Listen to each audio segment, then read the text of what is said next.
Hello everyone, आज हम पढ़ेंगे भारत नेपाल संबंध। सबसे पहले देखते हैं India Nepal treaty of peace and friendship 1950। इसके प्रावधान थे, दोनों देश पारस्परिक शांति व मैत्री बनाए रखेंगे, एक दूसरे की संप्रभुता का सम्मान करेंगे, एक दूसरे की टेरिटरी में नॉन इंटरफेरेंस रहेगा। नेपाल बिना भारत से कंसल्ट किए किसी और देश से हथियारों का आयात नहीं करेगा। एक दूसरे को नेशनल ट्रीटमेंट दिया जाएगा। यहाँ नेशनल ट्रीटमेंट का मतलब ये है कि दोनों देशों के नागरिक बिना वीज़ा के एक दूसरे देश में आ जा सकेंगे, रह सकेंगे, प्रॉपर्टी खरीद सकेंगे, अपना बिजनेस भी एस्टेब्लिश कर सकेंगे। बॉर्डर्स ओपन रहेंगे। जो इस संधि का आर्टिकल 10 है वो ये कहता है कि समय के साथ कोई भी देश इस ट्रीटी में बदलाव के लिए बातचीत कर सकता है। तो नेपाल काफ़ी टाइम से इस संधि में बदलाव के लिए डिमांड कर रहा है। तो देखते हैं वो कौन से क्रिटिकल इश्यूज़ हैं। तो क्रिटिकल इश्यूज़ इन इंडो नेपाल ट्रीटी। नेपाल लगातार ये कहता आ रहा है कि जो ये संधि हुई थी 1950 में, उस टाइम नेपाल में राणा शासन था, यानी कि मोनार्क का शासन था। अब लोकतंत्र में इसकी कोई ज़रूरत नहीं है। फिर नेपाल का ये भी कहना है कि दोनों देशों का जो स्टेटस है वो अनइक्वल है। ट्रेड के हिसाब से भी नेपाल का 95% जो व्यापार है वो भारत से होता है, लेकिन ऐसा वाइस वर्सा नहीं है। तो काफ़ी चीज़ों में अनइक्वल स्टेटस है, तो इसको लेके भी भारत और नेपाल के मध्य कुछ डिस्प्यूट से चल रहे हैं। फिर एक एंटी इंडिया का माहौल भी क्रिएट हुआ है। जो यूएमएल पार्टी 1994 में जिसने इलेक्शन लड़ा था 1994 में, उसका तो एजेंडा ही एंटी इंडिया था, और तब से एंटी इंडिया का जो एक माहौल और बढ़ गया है वहाँ पे। और जो राजनीतिक दल हैं जो बार बार डिमांड कर रहे हैं इस संधि में बदलाव को लेके, एज़ पर आर्टिकल 10।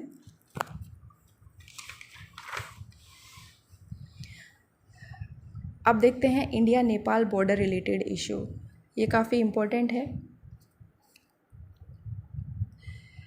भारत और नेपाल का जो बॉर्डर है वो ओपन ही रहा है, लेकिन 1814 और 1816 के बीच में जो एंग्लो नेपाल वॉर हुआ था, उसके बाद एक 1816 में एक ट्रीटी ऑफ सुगोली साइन की गई थी नेपाल और ब्रिटिशर्स इन इंडिया, यानी कि उस टाइम पे जो ब्रिटिश रूल था इंडिया में, उसके और नेपाल के बीच एक ट्रीटी ऑफ सुगोली 1816 में साइन की गई थी। इस ट्रीटी का नाम सुगोली इसलिए है क्योंकि ये उस टाइम पे जो ये सुगोली एरिया है वो भारत के बिहार के चंपारण में था, तो उस टाइम पे इसको इसलिए सुगोली नाम दिया गया था। इस ट्रीटी के तहत ये कहा गया था कि जो महाकाली रिवर है वो नेपाल की पश्चिमी सीमा का निर्धारण करेगी भारत के साथ। ये देखिए, ये नेपाल है, ये इंडिया है, ये इंडिया का उत्तराखंड स्टेट है और ये नेपाल है। तो इन दोनों के मध्य ये महाकाली रिवर जो नेपाल की पश्चिमी सीमा का निर्धारण कर रही है। लेकिन अभी कुछ समय से इस जो नदी की जो इस ये बाउंड्री को लेके, नदी की जो बाउंड्री को लेके विवाद उत्पन्न हुआ है। तो अब सवाल ये उठता है कि 1816 के बाद अब इतने सालों में ऐसी क्या बदलाव हुआ है कि इनके दोनों देशों के बीच में कि ये इस बाउंड्री को लेके डिस्प्यूट उठा है। और ये डिस्प्यूट जो उठा है वो इसलिए भी उठा है क्योंकि अभी नेपाल ने रिसेंट में अपना एक नया पॉलिटिकल मैप जारी किया है, जिसमें जो अब तक भारत के उत्तराखंड राज्य के पिथौरागढ़ डिस्ट्रिक्ट में जो ये एरिया शामिल होता था, अब नेपाल इसको अपने धारचूला डिस्ट्रिक्ट में शो कर रहा है। तो भारत बार बार नेपाल से यही कह रहा है कि जब एक 1816 में ये ट्रीटी हुई थी, तब से लेके अब तक ये बाउंड्री ही हम मान रहे थे, तो अब एकदम से ये क्यों डिस्प्यूट क्रिएट किया जा रहा है। तो नेपाल का कहना ये है कि वो भी इस ट्रीटी को सम्मान देता है, इस ट्रीटी के तहत ही अपनी बात रख रहा है। तो अब ये देखते हैं कि जब दोनों देश इस ट्रीटी को मान रहे हैं तो विवाद का मुद्दा क्या है। जो महाकाली रिवर है उसके दो ओरिजिन पॉइंट्स हैं, एक ये है और एक ये, यानी कि दो अलग अलग झरनों से इसका उद्गम स्थल है। ये बाद में आके यहाँ इनके दोनों के बाउंड्री पे यहाँ आने के बाद ये दोनों स्ट्रीम्स आपस में मिलती हैं। तो इसके बाद का जो एरिया है वो अनडिस्प्यूटेड है। डिस्प्यूट इन दोनों झरनों को लेके ही है। नेपाल इस झरने से इसका उद्गम स्थल मानता है, इसलिए इस एरिया को अपने धारचूला डिस्ट्रिक्ट के अंदर इंक्लूड करता है। वहीं भारत ये जो पूर्वी जो झरना है इसको बाउंड्री मान के चल रहा है, इस नदी का उद्गम स्थल इसको मान के चल रहा है। तो उसका कहना ये है कि यहाँ से जो ये वाला एरिया है ये भारत का ही है, और जो इंडो चाइना वॉर हुई थी 1962 में, तब से इस एरिया में भारत की सेना का ही वर्चस्व है, यानी भारत की सेना यहाँ पे उपस्थित है तब से। और ये विवाद हाल में इसलिए ज़्यादा बढ़ गया क्योंकि भारत ने पहले इस एरिया को देख लेते हैं। ये जो ट्रायंगुलर एरिया है वो यहाँ पे ये लिम्पियादुरा है, ये लिपुलेख पास है, जो भारत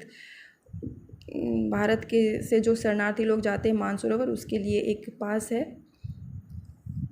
और ये काला पानी एरिया है। भारत ने अभी काला पानी से लेकर लिपुलेख पास तक 80 किलोमीटर का एक रोड बनाया था। तो इसलिए ये विवाद ज़्यादा से उत्पन्न हो गया है, क्योंकि नेपाल का कहना है कि ये जब उसका एरिया है तो भारत ऐसा उससे बिना पूछे नहीं कर सकता है।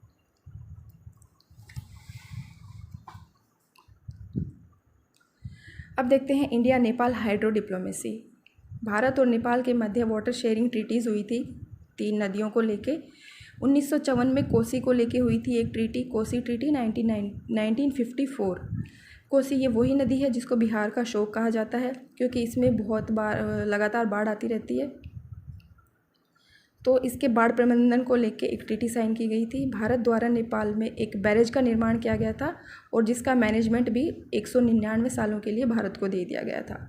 अब नेपाल का कहना ये है कि जब किसी बैरेज की जो समय सीमा होती है वो जब 50 साल तक ही है, तो इसका इतना लंबे समय के लिए भारत को मैनेजमेंट क्यों दिया गया है, तो ये भी एक थोड़ा विवाद का मुद्दा है। फिर 1959 में गंडक ट्रीटी हुई थी, गंडक रिवर को लेके 1959 में एक ट्रीटी हुई थी, जिसके मध्य ये कहा गया था कि दोनों देशों एक 20 गीगावाट का जो पावर जनरेट करेंगे वो मिलके करेंगे। फिर है महाकाली ट्रीटी 1996। इस ट्रीटी के माध्यम से 3 बांध बनने थे नेपाल में, शारदा डैम, टनकपुर डैम और पंचेश्वर डैम। तो ये तीनों बांध हैं जो अभी पेंडिंग में है, क्योंकि इन्वायरमेंटल क्लियरेंस नहीं मिला है इसको, तो ये भी पेंडिंग में चल रहा है। आगे देखते हैं India Nepal commercial diplomacy. India और नेपाल के मध्य 1996 में एक ट्रेड ट्रीटी साइन की गई थी, और जिसको 2009 में रिवाइज़ किया गया था। नेपाल का भारत के साथ 95% व्यापार होता है, और जिसको फैसिलिटेट करता है भारत का ओपन बॉर्डर और 22 ट्रांजिट रूट। 150+ इंडियन फर्म्स हैं जो नेपाल में वर्क कर रही हैं मैन्युफैक्चरिंग और सर्विस सेक्टर में। 2013 में दोनों देशों के बीच एक inter governmental commission on trade स्थापित किया गया था, जिसके तहत भारत का जो कोलकाता पोर्ट है वो नेपाल को यूज़ करने के लिए दिया गया है अपना ट्रेड किसी भी थर्ड कंट्री के लिए। यानी कि 2013 से जो कोलकाता पोर्ट है वहाँ से नेपाल अपना व्यापार किसी भी तीसरी थर्ड कंट्री के साथ कर सकता है। फिर देखते हैं India Nepal power trading agreement यानी कि PTA। ये साइन किया गया था सितंबर 2014 में, और इसमें 9 आर्टिकल्स हैं। ये वैलिड है 50 साल के लिए, और इस PTA को हर 10 साल में रिव्यू भी किया जाना है। तो इसके तहत ये कहा गया था कि जो इंडियन फर्म्स हैं वो 28 सर्वे कंडक्ट करेंगी नेपाल में 8000 मेगावाट पावर को एक्सप्लोर करने के लिए। और इसके तहत 2021 तक GMR एक प्लांट बनाएगा करनाली में, जहां से नेपाल भारत को 900 मेगावाट बिजली एक्सपोर्ट करेगा। तो इसके इम्पैक्ट्स क्या क्या रहेंगे? इससे इंडिया चाइना को काउंटर कर पाएगा, और इंडिया की जो सिक्योरिटी नीड्स हैं वो इस इलेक्ट्रिसिटी के द्वारा फुलफ़िल हो पाएगी, और नेपाल में ये काफ़ी जॉब्स क्रिएट करेगी, और नेपाल की खुद की इलेक्ट्रिसिटी नीड्स को भी पूरा करेगी। अब देखते हैं PM मोदी की विज़िट 2014 में नेपाल की। तो वहाँ पे PM ने क्या क्या अनाउंसमेंट की हैं वो देख लेते हैं। $1 बिलियन क्रेडिट फॉर नेपाल। फिर जो स्कॉलरशिप दी जाती थी नेपाली स्टूडेंट्स को वो 180 थी, जिसको बढ़ाकर 250 किया गया है। और नेपाल में एक डिजीज़ चलती है गोइटर, तो उसके कंट्रोल करने में भारत उसको सहायता करेगा। और दोनों देशों के बीच एक जॉइंट कमीशन स्थापित किया जाएगा जो अब तक की जो ये डिस्प्यूटेड ट्रीटी है नेपाल इंडो नेपाल ट्रीटी 1950 वाली, तो उसको रिव्यू करने के लिए यहाँ पे भी एक आम सहमति बनी है।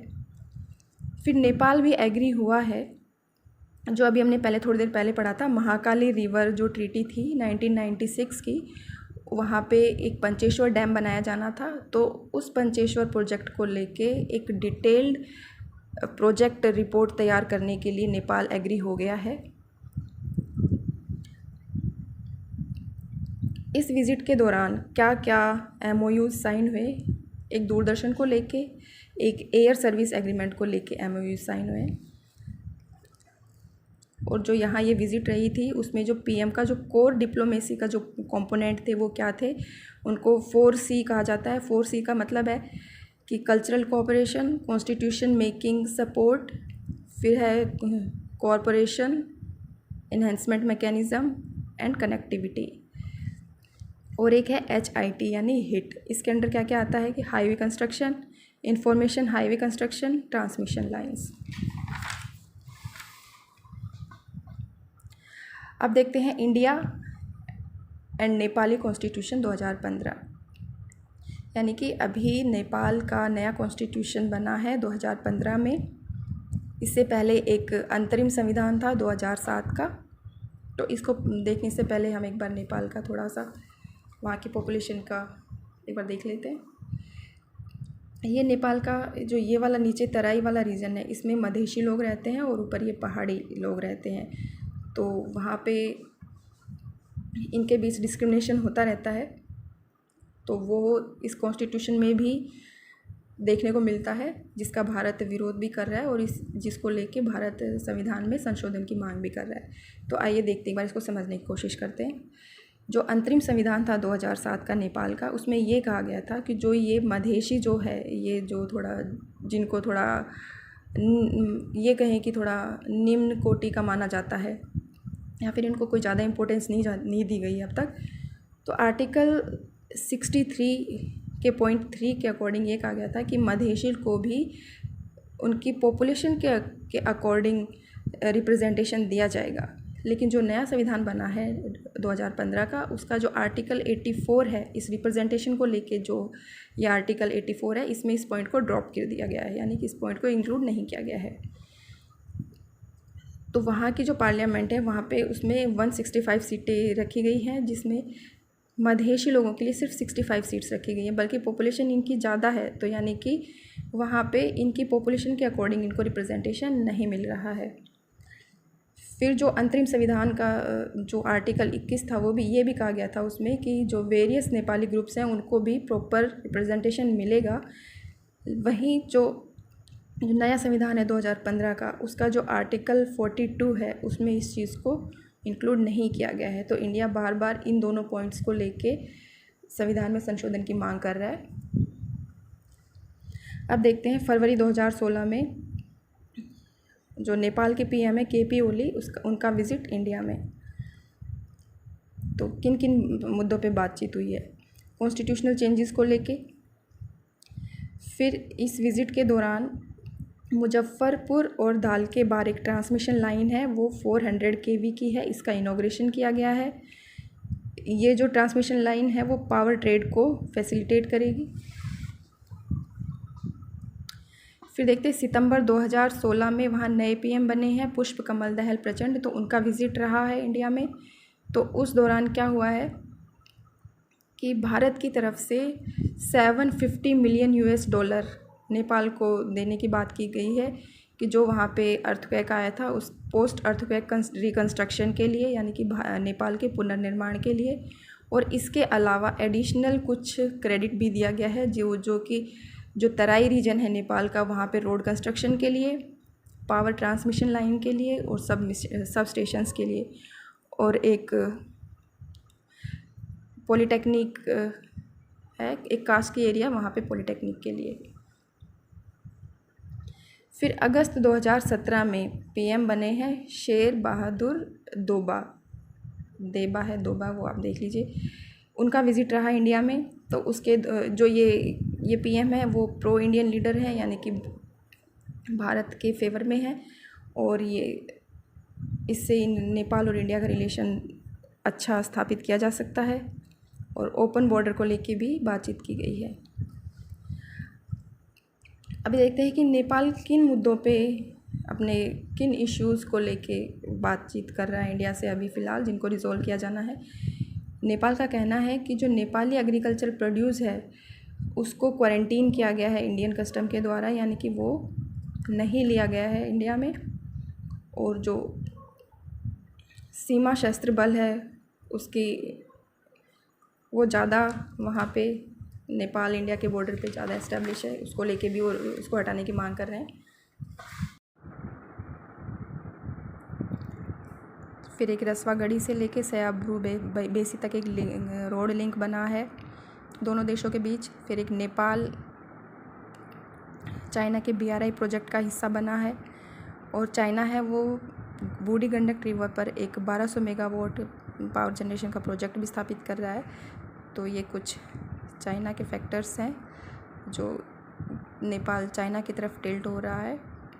तो इसको देखते हुए भारत को कुछ स्टेप्स उठाने चाहिए ताकि नेपाल का रुझान भारत की तरफ बढ़े। Thank you.